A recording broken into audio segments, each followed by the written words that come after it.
자, 요한복음 12장 37절부터 볼게요. 37절. 예수께서 이 말씀을 하시고 그들을 떠나가서 숨으시니라. 이렇게 많은 표적을 그들 앞에서 행하셨으나 그를 믿지 아니하니 이는 선지자 이사야의 말씀을 이루려 하심이라. 이르되 주여 우리에게서 들은 바를 누가 믿었으며 주의 팔이 누구에게 나타났나이까 하였더라. 이제 보면서 할게요. 예수님이 그 표적을 많이 행하셨는데 그 표적을 보고도 사람들이 예수님을 믿지 않았다는 말씀을 하고 있어요. 근데 표적을 보고도 왜 믿지 않았을까요? 저희 아버님이 살아있을 때 항상 했던 말씀이 신기한 걸 보여주면 사람들이 많이 믿지 않겠나 그렇게 많이 말씀하셨는데 신기한 표적을 많이 봐도 믿지 않아요. 믿음과 표적은 사실 별개의 문제예요. 표적은 예수님이 일방적으로 베푸시는 거지만 그 표적을 베푸실 때에는 사실 예수님이 표적의 핵심이에요. 말하자면 이제 표적은 인간을 위한 것인가 아니면 하나님 자신을 위한 것인가 라고 말할 때 표적은 하나님 자신을 위한 거예요. 다시 말하면 하나님의 자기 증거, 그러니까 예수님의 자기 증거용으로 행하시는 게 표적이라고 하는 거지. 사람들은 어떻게 생각해요? 사람들은 표적을 생각할 때 인간을 위한 것으로 표적을 본단 말이지. 그러니까 인간의 어떤 행복이나 인간의 어떤 치병, 또 인간에게 필요한 점들을 보충해주기 위한 용도로 표적을 생각하지만 예수님은 인간을 위해서 표적을 행하신 것이 아니라 예수님의 그 자기 증거, 예수님이 어떤 분인지를 증거하기 위한 방편으로 표적을 행하시기 때문에 그 표적을 바라보는 관점이 달라요, 서로. 그러니까 똑같이 예수님이 오병이어로 5천 명을 먹이셨는데, 근데 어때 사람들은 자기들의 배를 채워주기 위한 용도로 오병이어 기적을 해석을 했다면 예수님은 어때요? 예수님은 자기의 살과 자기의 피를 증거하기 위한, 그러니까 세상의 생명을 위한 내 살이다라고 해서 참된 생명과 참된 양식과 참된 음료로서 예수님의 몸을 증거하기 위해서 오병이어의 기적을 행하신 거란 말이지. 그런 점에서 어때요? 표적을 예수님이 행했지만 그 표적의 핵심 자체가 인간을 위한 것이 아니라 예수님 자신을 위한 것이기 때문에 결국은 그 사람들은 표적을 통해서 예수님 앞에 나오는 데는 한계가 있어요. 그리고 뒤에 이어서 말씀하는데 38절 말씀 보면 이는 선지자 이사야의 말씀을 이루려 하심이라. 이르되 주여 우리에게서 들은 바를 누가 믿었으며 라고 하거든. 이렇게 많은 표적을 행했지만 주여 우리에게서 들은 말을 누가 믿었으며 라고 한단 말이지. 다시 말하면 믿음이라고 하는 것은 인간의 어떤 의지나 인간의 감정에서 발생할 수 있는 게 아니라는 거죠. 성경에서 말하고 있는 믿음이라는 것은 하나님의 일방적인 선물이란 말이지. 그러니까 표적이 예수님의 자기 증거용이라면 동일하게 믿음도 어때요? 믿음도 예수님이 일방적으로 그냥 선물로 주시는 거란 말이지.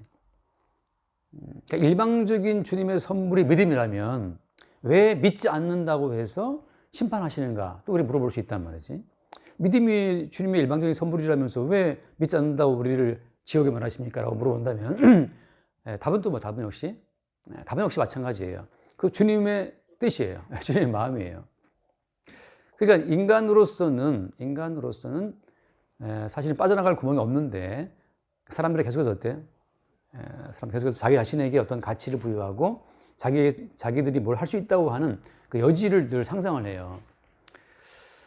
그러니까 인간들이 자신들이 피조물이라는 사실을 망각한다고 하는 것은 그 배후에 어때? 인간들 배후에 악한 영이 있다는 것을 보여주는 거거든.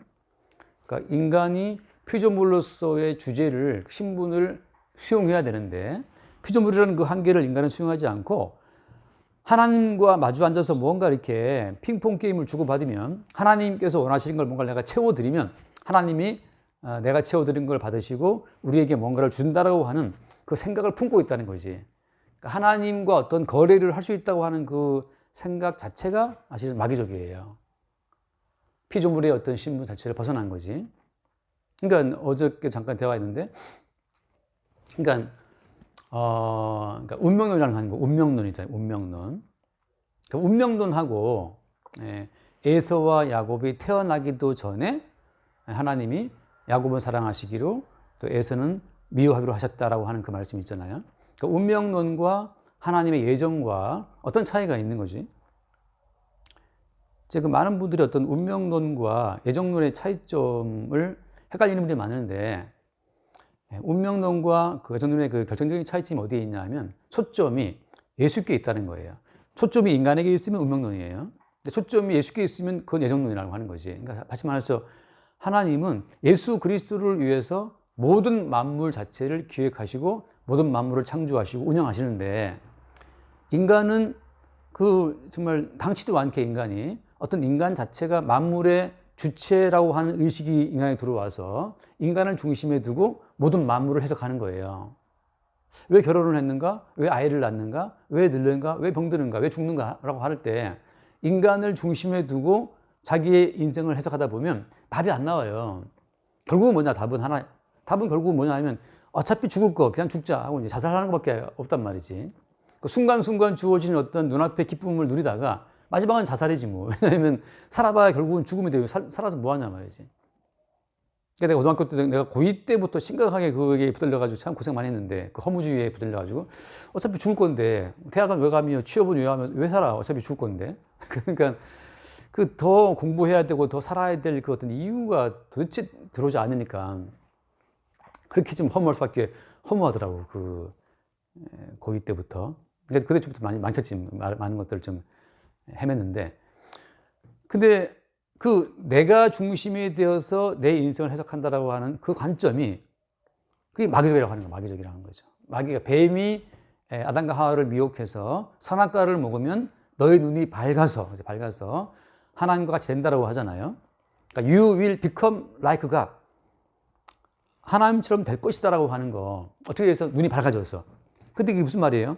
눈이 밝다는 말은 무슨 말이야? 선악과를 먹고 눈이 밝았다는 그 말은 어떤 의미냐 하면 모든 만물의 어떤 주체의 자리에 자기를 둔다고 하는 거거든. 그러니까 모든 만물을 볼 때 자기를 중심에 두고 본다고 하는 그 자체가 선악과를 먹고 지금 당치도 않게 지금 본인이 하나님 자리에 올라간 증거가 돼요. 그러니까 어떤 인생을 해석할 때 나를 중심에 두고 인생을 해석하면 인생이 괴로울 수밖에 없어. 잘 되면 우쭐했다가 못 되면 그냥 처박히는 거예요. 근데 이게 많은 사람이 그걸 겪지. 좀 잘 되면 우쭐했다가 못 되면 그냥 처박힌단 말이지. 근데 성경에서 뭘 말해요? 그 왜 헛된 주체의식을 품고 괴로워하냐 말이지. 지금 네가 뭐 남자로 여자로 태어난 거, 네가 지금 부자인 가난한 거, 그 모든 것이 사실은 너를 위한 것이 아니고 예수 그리스도를 만유의 주로 세우시기 위한 주님의 어떤 작정이었다는 거지. 그러니까 예수 그리스도를 중심에 두고 자기 인생과 세상을 바라보는 그 안목이 그게 성경에서 말하는 예정론이에요. 예정론. 그것도 내 인생도 결국은 어때요? 예수 그리스도를 위한 어떤 용도로, 예수 그리스도를 만유의 주로 세우시기 위한 그 어떤 용도로 우리 인생이 지금 만들어지고 전개되고 있는 건데, 사람은 자꾸만 이제 자기를 중심에 두고 세상을 보는 거죠. 그러니까 결국은 어때요? 예수님도 나를 위해 필요한 존재야. 그러니까 자기 필요를 위해서 예수 이름을 부르는 거지. 그러니까 나를 중심에 두고 내 필요를 위해서 주여 주여 하는 자는 다 불법이 돼요. 불법. 왜냐하면 기본적으로 예수님이 중심으로 창조된 세상 가운데에서 별도의 자기만의 중심 세계를 지금 갖고 있잖아요. 그러니까 말하자면 이것이 인체로 비유하자면 암세포죠. 암세포. 인간의 몸을 위해서 모든 이 기능이 움직이고 있는데 암세포는 별도의 자기만의 세계를 구축한단 말이지. 이 몸 가운데에서. 그러니까 그건 절제내야 되고 잘라내야 되는 거죠. 그런 것처럼 이 모든 만물 가운데 어떤 핵심과 그 주체의 자리에는 그리스도 예수가 계시는데 거기에 인간이 자기를 중심에 두고 생각하다 보니까 거기에서 오만 가지 많은 상황이지 그 어떤 부작용들이 따라온다고 하는 거예요. 그래서 똑같아요. 오늘 말씀에도 주여 우리에게서 들은 말을 누가 믿었습니까? 라고 한단 말이지. 이렇게 이사야가 말하는 이유는 뭐 때문이냐 하면 그 뒤에 보아요. 이렇게 이사야가 말한 것은 그 뒷부분에 나오는데 그 41절 말씀에 보면 41절에 이사야가 이렇게 말한 것은 주의 영광을 보고 주를 가리켜 말한 것이라 이렇게 되어 있거든. 다시 말해서 주의 영광을 보고 주를 가리켜 말한 것이라. 그러니까 주의 영광을 본 자는 뭘 아냐 하면 주의 영광을 본 사람은 뭘 아냐 하면 모든 인간들이 자기 자신을 중심에 두고 자기의 영광을 위해서 인생을 살아간다라고 하는 그 진실을 본다는 거죠. 그래서 이사야도 자기 영광을 생각하고 살아가다가 막상 성전에서 주의 영광을 보는 순간 모든 만물은, 모든 만민, 모든 인간은 하나님의 영광을 위해 존재한다는 사실을 보게 된 거죠. 그러니까 사실 우리가 우리의 존심 때문에 막 우울해한다는 자체가 이게 굉장히 마귀적이에요. 내 존재 가치가 없다는 사실이 다가올 때, 내 쓸모가 없나? 라는 것 때문에 괴로워할 때, 그건 굉장히 사실은 마귀적인, 이미 그 속에 귀신이 들어가 있다는 증거가 되는 거지. 그 있잖아요. 우리가 뭐 드라마 찍을 때도 그 배역이 많이 주어지는 배우가 있고, 별로 이렇게 그 드라마 한 1분간 등장하고 내내 안 나오는 배우도 있단 말이지. 근데 1분간 등장하고 안 나오는 그 배우도 사실은 그 감독이 볼 때는 쓸모가 있어도 그렇게 다 배치한 거잖아요. 근데 그것 때문에 막 괴로워한다. 그 자체가 사실은 지금 문제가 있는 거지. 네가 주연이 아닌데, 주연은 예수님인데 왜 네가 주연인 것처럼 주저넘게 생각하냐 말이지. 그러니까 배역이 없으면 없는 대로 그냥 처박혀 있으면 돼요. 거기서 뭐 게임하고 놀면 되고 잠자면 되는데, 굳이 뭘 좀 그 존재감을 드러내겠다고 설치는 순간 본인 인생이 괴로워지는 거지. 그래서 이사야가 주의 영광을 딱 보니까 이건 인간 세계가 전부 다 지금 자기 영광에 빠져 있는 거예요. 그래서 나온 말이 무슨 말이야? 주여, 우리에게 들은 말을 누가 믿었으며, 하나님 영광을 위해 지어진 세상 가운데에서 모든 인간들이 자기 영광에 빠져 있다 보니까 그 어떤 자기 영광에 빠진 인간들의 그 어떤 삶의 그 군상들을 쭉 바라보다 보니까 이사야가 깨달은 거죠. 이게 믿음이라고 하는 것은 자기 영광에 빠진 인간들은 믿을 수가 없구나, 이걸 보게 된 거예요. 자기 존재감, 자기 영광, 자기의 가치에 빠진 인간들은 그리스도 예수가 중심이라는 그 사실을 깨닫지를 못하는 거지. 그러니까 바꿔 말하면 이번 주일도 내가 오전 예배 약간 했던 말처럼 이게 선악과와 생명나무가 있잖아요. 근데 사실은 어때? 선악과에 대한 묘사는 막 너무 자세히 나와 있어요. 먹음직 보암 탐정 나와 있지만 생명나무에 대한 묘사는 한 줄도 없어. 이번 그 연기관 또 은규가 물어보더라고. 그 생명나무는 뭐고 생명나무는 뭐냐, 그 선악과는 뭐냐 막 물어보는데, 근데 선악과에 대한 묘사는 그래 먹음직 보암직 또 지혜를 만큼 탐정 나와 있지만 생명나무에 대한 묘사는 한 줄도 나온 게 없어요. 왜 그럴까? 사실은 처음부터 인간들은 자기 영광을 추구하는 본성이 이미 깔려 있는 거예요, 사실은. 그걸 가지고 뱀이 그 빈 공간을 침투 들어온 거예요. 그러니까 사람들은 사진, 우리 고등학교 때 수학여행 갔을 때 한 60명 반 사진을 찍으면 60명 단체 사진 찍은 가운데에서 내가 어디 있나만 본다. 내가 어디 있나 찾는단 말이지. 그렇잖아요, 우리가. 또 우리 아이들이 소풍 가면 또 어때? 애들이 한 10명 있어도 우리 애들 어디 있나 찾는단 말이지. 그러니까 인간은 날 때부터 자기 존재감과 자기 영광, 자기 가치, 거기에 눈이 멀어 있어요. 그러니까 예수 그리스도가 만유의 주인공이라는 그 사실을 볼 수도 깨달을 수도 없는 거지. 그러니까 주여, 우리가 이 예수가 만유의 주라는 사실을 전파했을 때 그걸 누가 믿겠느냐, 누가 믿느냐 말이지. 아무도 안 믿어요. 그리고 뒤에 하신 말씀이 또 그 39절 말씀 볼게요. 39절 말씀 보면 그들이 능히 믿지 못한 것은 이 때문이라 하면서 이사야 말씀을 인용하거든. 이렇게 되어 있어요.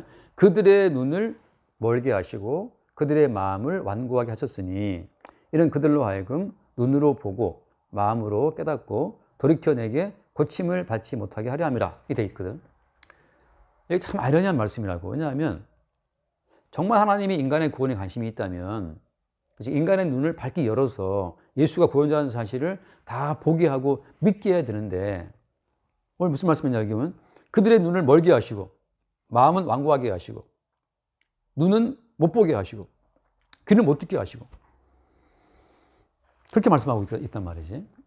하나님이 도대체 인간의 구원에 관심이 있다는 거 없다는 거예요. 여기서 이제 먼저 우리가 볼 것은 그거죠. 하나님은 이미 자기 영광의 눈먼 자들 있잖아요. 자기의 가치의 눈먼 자체를 다 그 자체가 멸망이라는 사실을 지금 보여주고 있는 거야. 그러니까 원래 인간의 어떤 숙명, 인간이 하나님으로부터 받은 원래 처벌이라는 건 뭐냐 하면 자기 영광과 자기의 가치에 빠져 살다가 그냥 다 지옥 가는 것이 그것이 이미 하나님이 아담과 하와를 통해 내리신 인간을 향한 처벌이라고. 그러니까 사람은 죽을 때까지 자기의 존재 가치에서 못 벗어나요. 우리 할머니가 80 넘어 돌아가셨는데, 마지막에 진짜 한 반년 정도 할머니가 이제 뭐 대소변 못 갈아가지고 대소변을 막 어머니가 이제 갈 때, 나도 좀 손자로서 좀 도운 적이 있는데, 손자가 그 할머니의 대소변을 어떻게 하려고 이렇게 할 때 할머니가 그 무의식 중에도 손자를 의식하고 막 가리려고 막 애쓰는 걸 내가 그때 보고 참 애처로운 기억이 있거든. 아담과 하와는 벌거벗었지만 부끄럽지 않았지만 이미 선악과를 먹고 자기의 가치에 눈뜬 사람들은 나이를 먹어 죽는 그 순간까지도 자신의 존재 가치를 가리기 위해서, 이걸 잃지 않기 위해서 그렇게 애를 쓰는 거야. 그게 참 뭐랄까, 이제 난 그 대학생이었으니까 대학생으로서 그 할머니의 그 대소변을 못 가리어서 손자의 손을 빌려야 되는 어떤 그 상황을 막 부끄러워서 어쩔 줄 몰라 하는 그 어떤 모습을 보면서 그게 되게 애처롭기도 하고 좀 기억이 남아있거든. 근데 이게 말하자면 그런 거예요. 모든 인간은 자기의 존재 가치에 눈물어 있어요. 항상 그래서 비교하고, 비교를 통해서 내 존재 가치가 좀 남보다 좀 우월하면 좀 살맛이 나고, 내 비교 대상보다 내가 좀 떨어지면 그냥 인생이 괴롭고 잿빛으로 되는 거지. 거기에 그렇게 빠져 살다가 인간은 다 그냥 지옥 가는 거예요. 그 배후에 누가 있어요? 그 배후에 뱀이 있는 거지, 뱀이. 귀신이 있고 악한 영이 있어요. 악한 영은 항상 뭘 말하는 거야? 야, 너도 선악과를 먹고 눈이 밝아서 하나님처럼 될 수 있다라고 하는 거. 그러니까 인간의 존재 가치를 계속 자극하고 존재 가치를 불어넣어 주는 것이 그게 악마란 말이지. 그러니까 내가 볼 때는 그래요. 오늘날 예컨대 교회 가운데서도 예수를 믿음으로 너의 존재 가치가 상승한단 말이지. 그렇게 말하는 것은 이건 마귀적이에요. 마귀적이에요. 예수님 자신이 십자가에 죽임당할 때 뻘거벗기고 죽임당했잖아. 근데 인간들은 뭐라고 본인들이 대단한 영광의 옷을 입으려고 한단 말이지. 그러니까 인간들은 사실 근본적으로 그 하나님의 뜻에 순종할 수 없고 예수를 믿을 수가 없어요. 이미 자기의 존재 가치에 취해 있기 때문에. 그러니까 모든 인간은 다 운명론주의자들이야. 왜냐하면 자기의 운명을 중심에 두고 우주 만물을 생각하니까. 근데 그 흔히 말하는 사주팔자 있잖아요. 사주팔자. 그 사주팔자라고 할 때 사주가 4개 기둥인데, 그 4개 기둥이 뭘 말하는 거예요? 사주팔자라는 것이. 그 천간과 12지로 맞추는 거잖아요. 천간, 뭐냐, 천간. 가벌병정 기경신인 게, 그 밑에 자축의 신사음이 동물들 띠 있잖아요. 그거 맞춰가지고 이제 60갑자를 만들어내고 그 사주를 만들어내는 건데, 그 중심이 누구야, 중심이? 내 운명, 내 팔자. 내 팔자가 중심이란 말이지. 그러니까 인간은 자기 자신, 모든 것을 볼 때 자기의 운명을 중심에 두고 모든 마음을 해석한다는 점에 있어서 모든 인간은 운명론자들이에요. 근데 성경은 뭘 말해? 성경은 야, 니들의 중심이 아니고 예수 중심이야. 그 예수 그리스도를 만유의 주로 세우시기 위해서 모든 것을 주님이 계획하고 예정했다고 하는 거죠. 그러니까 어때? 예수가 주가 되는 과정에 있어서 모든 인간들은 어때요? 예수의 주되심을 위해서라면 나사로처럼 거지로 살 수도 있는 거고, 욥처럼 심각한 어떤 핍박 가운데 들어갈 수도 있는 거고, 핍박도 아니죠. 폐가망신에 들어갈 수도 있는 거고, 스데반처럼 돌에 맞아 죽을 수도 있고, 여러 가지 어떤 변수들이 있어요. 근데 그리스도 예수의 주되심을 위해서 내 인생이 존재한다는 사실을 깨달은 자 입장에서는 자기의 운명에 매이지가 않아. 그 얘기 기억나죠? 사도 바울이 원래 예루살렘 올라갈 때 그 집사, 빌립 집사의 딸들하고 그 선지자들이 밧줄로 그 자기를 꽁꽁 묶어가지고 예루살렘에 올라가면 사도 바울이 결박당한다는 것을 예언을 했단 말이지. 예언할 때 바울이 말해요. 나도 안다. 그 자기 자신이 결박당하고 죽을 것을 알지만 거기에 매이지 않고 그냥 가버리거든. 그게 이제 말하자면 예정론, 그리스도 예수를 중심으로 모든 마음을 움직이는 사실을 믿는 자의 어떤 자유로움이지. 그러니까 내가 돈이 없다. 이제 망한다 말이지. 거기에 어떤 그 운명론자들은 구술을 해야지만 이게 벗어날 수 있습니다. 그런 말 하잖아. 그 옛날 우리 그 처갓집에 고모도 말이지 800만 원으로서 800만 구슬했다는 거지. 왜냐하면 그 뭐 남편의 뭐라더라 남편의 그 직장 운이 트이려면 뭐 그 필요하다 해서 했대요. 그래서 참 그것도 그냥 되게 어이가 없었는데, 그러니까 그게 할 수밖에 없는 거예요 이게. 그래서 그 뒤에 말씀 한번 읽어볼게요. 나오지만 거기에 그 43절에 이렇게 되어 있거든. 43절에 그들은 사람의 영광을 하나님의 영광보다 더 사랑하였더라 이렇게 되어 있어요. 그러니까 사람의 영광, 어떻게 하지 말하면 자기 영광을 사랑하는, 누구보다? 하나님 영광보다. 하나님 영광보다는 자기 영광을 더 사랑한다고 하는 거죠. 그러니까 모든 만물 자체가 자기를 중심으로 움직여야 된다라고 믿고 있는 거지. 사실은 어떻게 거대한 착각이에요. 근데 나 때문에 해가 뜨나? 아니거든. 그러면 너무나 귀여운 내 딸, 우리 지원이 우리 지원이 때문에 해가 뜨나? 그것도 아니에요. 성경에서 뭘 친 거예요? 그리스도 예수가 만유의 주라는 사실, 그리스도 예수를 중심으로 해서 해가 뜨고 달 뜬다고 되어 있거든. 그래서 창세기 8장에 나오잖아요. 노아가 정결한 제물로 번제를 드렸을 때 하나님이 그 노아가 드린 정결한 제물에 번제 향기를 회명하시고 하신 말씀이 뭐였어요? 이 땅 가운데 심음과 거둠과 여름과 겨울이 계속 될 것이다 말이지. 인간은 악하지만 정결한 제물의 희생 때문에 하나님이 이 모든 만물을 지금도 존속을 시키시는 거란 말이지. 그러니까 우리는 그저 어때요? 오늘 우리의 가정을 뭐랄까 무사하게 하나님 인도하셨다? 그거 누구 때문이냐 하면 그리스도 예수의 영광 때문에 우리 가정을 지키신 거예요. 근데 우리 생각할 때 내가 잘 살았나? 내가 기도를 많이 했나? 내가 뭐 예배 잘 드렸나? 그 헛소리 치우란 말이지. 근데 욥이라는 사람은 얼마나 예배를 잘 드렸어. 욥은 정말 아들들, 딸들 생일 때마다 다 따라서 번제를 드리고 혹시 애들이 범죄할까 싶어서 그렇게 욥이 자기 눈과 서약을 세워서 지나간 여인도 안 봤다고. 욥은 이 눈으로 범죄할까 싶어서 그렇게 욥이 바르게 살았으나 욥의 집안은 박살났죠.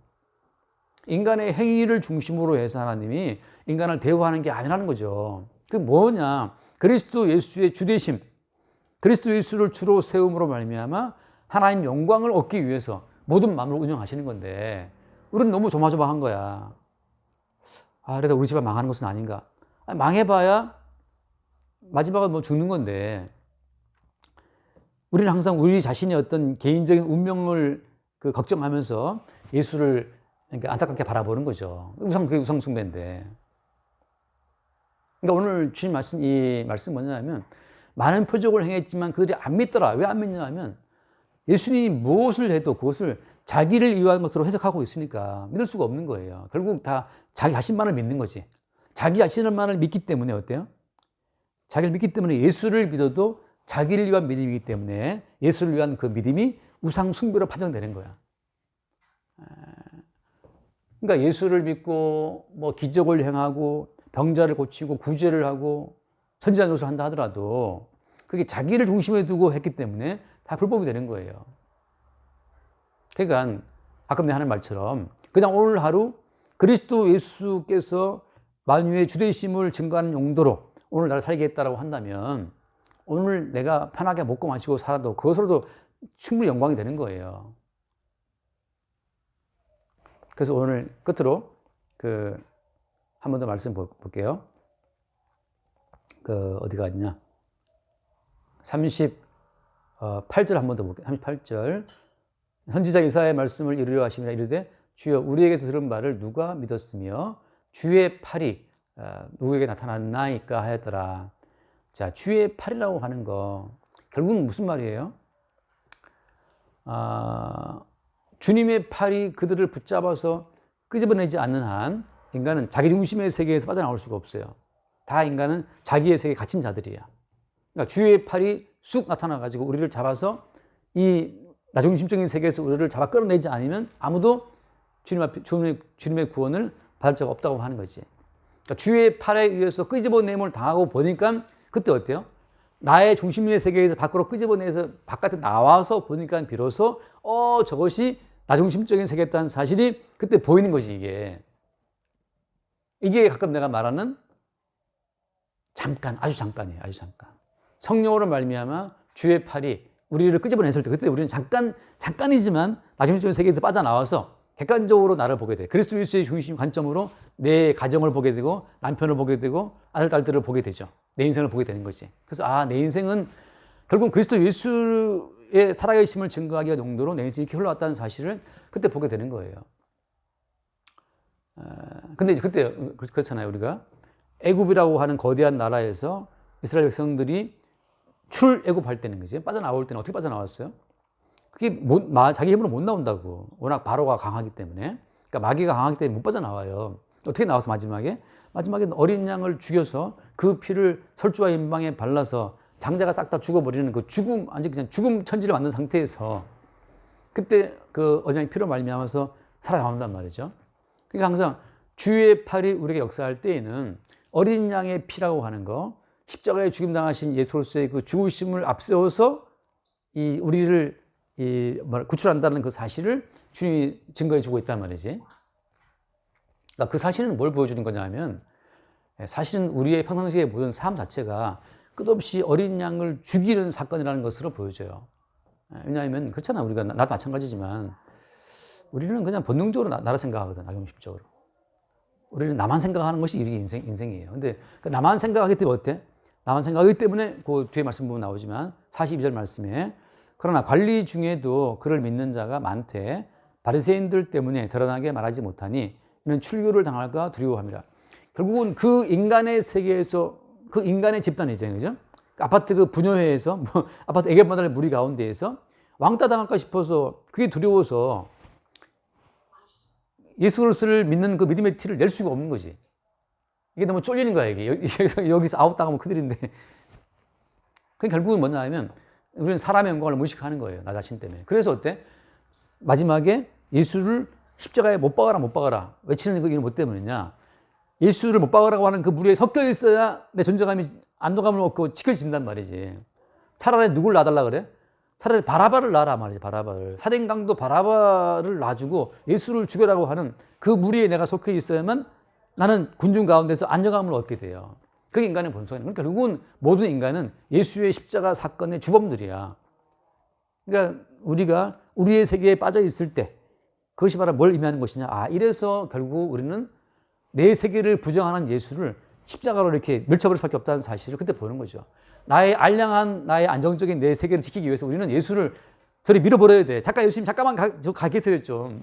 마치 옛날에 그 나이 든 부모님이 학교 오면 엄마가 부끄러워가지고 엄마 저 나가 있으라고 우리 엄마 아니라고 뭐 우리 집 일하는 식모 아줌마라 말했던 것처럼 말이지. 그러니까 우리도 어때요? 우리 세계를 부정하는 그 예수를 우리가 고백할 수가 없어. 예수가 우리 단란한 안정적으로 재미난 이 어떤 우리 이 또래 문화에서 예수님을 개입시키는 순간 출교 당할까 싶으니까 결국은 예수님 잠깐만 저 뒤에 좀 가 계세요 하고 우리 예수를 확 들어 밀치는 거지. 이제 약간 예수님 제껴버리고 이제 우리끼리 놀아야 되니까.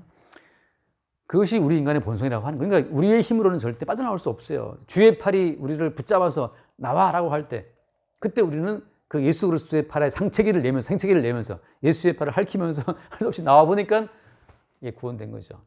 그렇게 주님의 구원이 우리 가운데 전개가 되는 거예요. 그래서 오늘 말씀도 많은 표적을 받지만 자기 세계에 빠진 사람들은 못 빠져나온다는 거.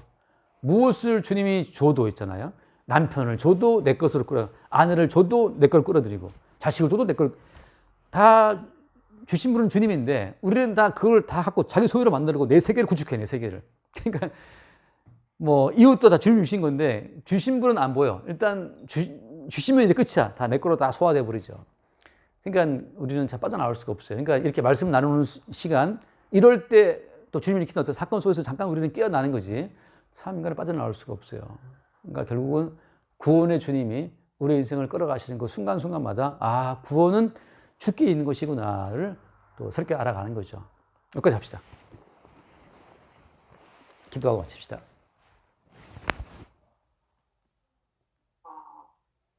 하나님 아버지, 오늘도 이렇게 말씀을 깨닫게 해주셔서 감사합니다. 주님, 저의 모든 것 항상 도둑질해서 사용하고 있었는데 이렇게 순간순간 주님의 것임을 확인하게 하시고 제 인생이 모두 주님을 위해서 돌아간다는 사실을 또 한번 깨닫게 해주심에 감사합니다. 우리 주 예수 그리스도 이름으로 기도드렸습니다. 아멘. 주님, 우리 인간의 나약함과 우둔함을 아시기에 주님이 친히 우리의 연약한 것을 짊어지시고 십자가의 피로 죽으신 것을 새롭게 바라봅니다. 주님, 우리의 무지함과 우둔함에 빠져 있을 때마다 저 십자가에 죽임당하신 그리스도 예수의 그 희생의 피로 우리를 새롭게 일깨우시고 또 새롭게 구원해 내셔서 늘 구원의 주님을 찬송하게 하시고 주의 영광만 높일 수 있도록 우리를 인도하여 주옵소서. 우리 주 예수 이름으로 기도드립니다. 아멘. 여기까지 하겠습니다.